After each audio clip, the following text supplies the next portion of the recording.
আসিতেছে মাছের রাজা, হুইল ছিপ দিয়ে কই মাছ ধরতে আসছে আরিয়াল বিলে।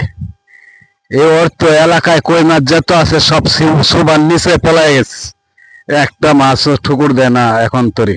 ভাই আপনি কি এই পর্যন্ত কোনো সাড়া পাইছেন মাছের কোনো টান বা এক পিস? ভাই যদি মাছের সারা না ওপরে থেকে আপনার সারা পাইছি। আচ্ছা, ঠিক আছে, আপনি আসছেন আমাদের ইউটিউব চ্যানেলের থেকে, কিন্তু আসল কথা কি মূলত মাছ কোনো বিষয় না, আইসি শখে ধরতাছি, যদি মিলে ভাগ্যে মিলবে। যদি খালি হাতে বাড়িতে যাইতে হয় তাহলে? যদি খালি হাতে যেতে হয়, বাসায় তো বলে আসিনি, যদি যেতে হয় তাহলে আমাদের এখানে বাজার আছে, বাজারের থেকে মাছ কিনে তারপর বাসায় খাবো। বাজার থেকে মাছ কিনে তারপর বাড়িতে নিয়ে বুঝ দিবে বউয়ের কাছে, তাই? এটাই তো আপনার কথা? Yes yes. আচ্ছা আচ্ছা, এটা কিন্তু রেকর্ড হইলো, আপনার বউ দেখতে পারবে, ইউটিউবে চলে যেতেও পারে আপনার বউয়ের সামনে, তখন সেটা দেখে কিন্তু সবাই হাসতেও পারে। না, বউ ইউটিউব চালায় না, আচ্ছা, চালায় না। এখানে কি আরো আগে আসছিলেন? এখানে এমনি ঘুরতে আসছি। আচ্ছা, মাছ মারতে আসেন নাই? মাছ মারতে আসিনি।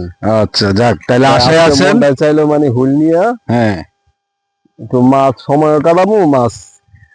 আচ্ছা, আমার আরেক ভাই ওইখানে সামনে দেখি ফুয়া চুলকাইতেছে, কি পাইছে। আসসালামু আলাইকুম ভাই। ভাইজান, মাছ টাছ কি পাইছেন? না ভাই, মাছ উঠে মানে না। মাছে ফুটকি মারে না, এটা কি ভাই? ভাইয়ের মধ্যে খুব হাসি আছে, ঠিক আছে? ভাই একটা গান গান তো দেখি। না, এখন গান গাওয়ার সময় না। গান একটা এমনিতে মন বিরক্ত, আবার গান আবার গান। একটা আনন্দ আর কলি না, আমার আর 5 মিনিট পরে গাই, একটা ফান মুখ দিদি, ওখানে কথা পাইবো। আচ্ছা আচ্ছা, ঠিক আছে। তো দর্শক, ভাইয়ের একটি গান শোনাবো 5 মিনিট পর, আপনারা শুনবেন ইউটিউব এত বড় বড় চ্যানেল এবং ফেসবুক পেজে। আমার কথা কি যাইতেছে? আলিফ হেয়ার কাটিং এ এবং মজিদ মিয়া চ্যানেলে।